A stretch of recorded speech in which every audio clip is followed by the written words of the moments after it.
Hi, my name is Ivy Gordon, and today I'm here to talk about education and why it's such an important political focus in Texas. So, one of the biggest things about education, especially in Texas, is that they're extremely intertwined. They have a connection that goes beyond surface level, something that I would even go as far as to call a dual relationship.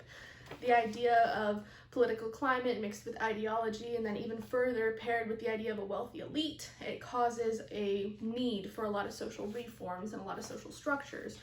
Relatively, the educational system and the way that it works, everything down to teacher content, to the way that even simple linguistics or who runs what school causes such a heavy political focus, and it causes different parties to drive towards the goal of helping them or changing them. The idea of a need for a growing educational community has been implemented since 1836, when during the Revolution, and even before the Revolution, Texans said that there wasn't enough of an educational structure within Texas. So some of the key challenges of this are, for example, socioeconomic basis. In certain areas, especially since there's been an inequality between state funding and local taxation funding, there has been a high rise in people who aren't able to afford to go to schools. This can be implemented and seen in the information that we see that shows how homes that are bordering on more wealthy school districts have a tendency to have lower taxation because the school is able to provide its own funding and it can make up for academic courses and all kinds of different programs that kids can get involved with. Whereas if we were to get into a poorer school district, we would notice that the taxation rate is a lot higher. This partially comes from the allocation of those funds into said previous programs like academic and creative writing and things like that. So this is obviously an example of how socioeconomic status is influential. This also leads to the fact that since a lot of minorities are in weaker or poorer areas, they have less representation in educational basis. And as seen in statistics, white Texans have the highest involvement within issues regarding K through 12 education. This is not to say that Black Texans or Hispanic Texans have no involvement at all. It's just to say that they seem to make the most interest and have the most opinions on the educational structure. Charts like this, also representing the Democratic and Republican ideal of this, we see that shockingly, Democrats are in the lesser portion. They tend to favor 13 to 15% of involvement that has a strong opinion on if it should be changed, and Democrats have a 50% strong opinion. Now, thinking also further into political party makeup, Republicans in Texas tend to be a majority of white Texans. And as we see in this graph here, enrollment is being measured. The obvious statistics right here is where it says that there have been millions of white Texans who have been enrolled, with Hispanics following in the next position, but the other minorities seem to have very little ability to access the educational system. Now, this is not to account for any other economic status or social status or religious status. There are many other reasons why these groups could not be a part of it, but there's a majority of this. This, in general, is implementing into my next idea, which is the educational opinion.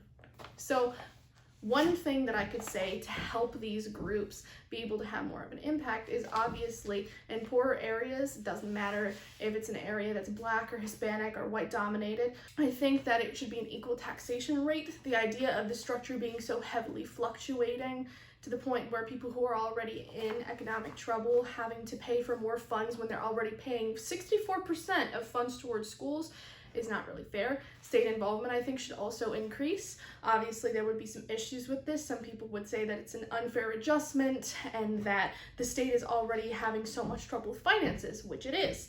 But the allocation of funds to this is a necessity, I would see, as education level, which bleeds into my next point, is extremely crucial into the political environment as well. Obviously, Republicans and Democrats are heavily involved within the political, educational, K through 12, just climate in general. They have some guiding differences, and then they have some parts in which they come together and they have the same kind of opinion. An example of them having the same opinion was the idea that in general, especially in finance, funding and just overall separation of funds within school needs to be changed. Democrats and Republicans have all been calling for that. However, when it comes to, for example, topics within the classroom, such as teachers wanting to teach about the Civil War, wanting to teach about slavery, wanting to teach about Republican, Democrat patriotism, wanting to teach about American history more in depth, or wanting to discuss controversial topics that you see within news media, that is where a major separation happens. Some people would even go far as to say some of these topics are promoting activism within younger students, and it could cause a left-leaning surge or a right-leaning surge. Obviously, when it comes to education and just the overall idea of censorship, it has not shown to be very well.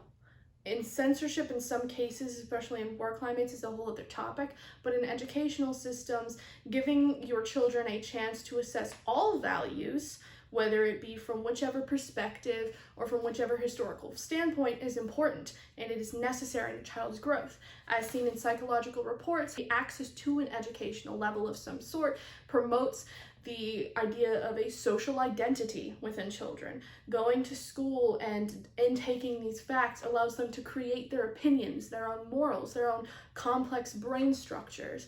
This is what guides them into becoming who they are. And if you were to suppress certain values, that's creating a bias within the educational system, which is something that you really can't avoid all the time. So obviously, it's important to acknowledge that education and politics are heavily intertwined. A huge criticism of the structure that I have just described would be that it's too free-handed. It might not be structured enough. It could, as I've mentioned before, promote activism or promote radicalism or cause students to believe one way or the other. And honestly, it's something we're already facing today. The best way I can say to handle this situation is just to create an environment that's open and acceptable within the teacher-student interrelationships, where you can talk and freely communicate how you feel, and also try to mitigate party bias as much as possible within the school classroom. There are parts of just in general owning responsibility and property rights that we can never be able to abolish from the classroom.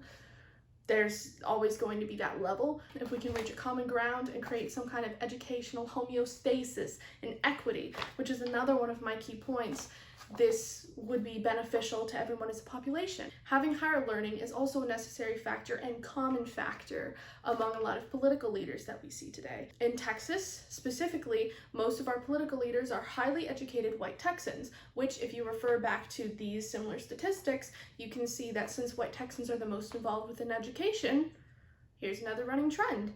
It's just something that kind of keys and clues together. And obviously, there's so much more that can be talked about within the educational system. This is something I strongly encourage people to research on their own. It's often pushed to the side. I know that as generational naturalism and assimilation happens and, different kids and adults are finding their identities and understanding one another, there have been a lot more diverse perspectives on educational systems, but it's something that should be talked about more.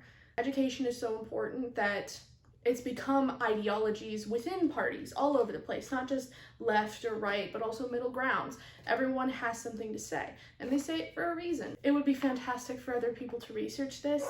It's something that I think would be beneficial. And that's all I have to say for today.